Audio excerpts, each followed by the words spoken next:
Google മാപ്പിനെ അത്രയ്ക്കങ്ങ് വിശ്വസിക്കാൻ പറ്റത്തില്ല എന്ന് പറയുന്നതിന് കാരണം ഇതാണ്. എടത്തുവ കൊച്ചമ്പനത്ത് നടന്ന അപകടമാണ്. റോഡിൽ നിന്ന് തോട്ടിലേക്ക് വീണ ജീപ്പാണിത്.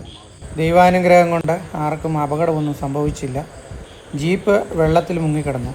തോടിന് വലിയ ആഴമില്ലാഞ്ഞതുകൊണ്ട് പൂർണ്ണമായിട്ടും വെള്ളത്തിൽ മുങ്ങിയില്ല.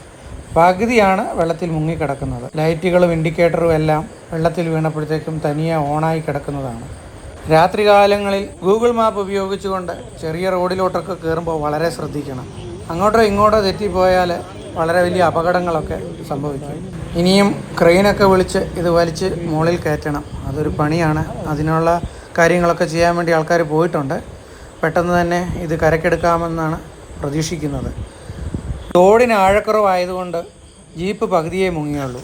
അതുകൊണ്ട് അതിലുള്ള ആൾക്കാരുടെ ജീവൻ രക്ഷപ്പെട്ടു. പരിചയമില്ലാത്ത വഴികളിൽ കൂടെ യാത്ര ചെയ്യുമ്പോൾ വളരെയധികം ശ്രദ്ധിച്ചു വേണം ഡ്രൈവ് ചെയ്യാൻ.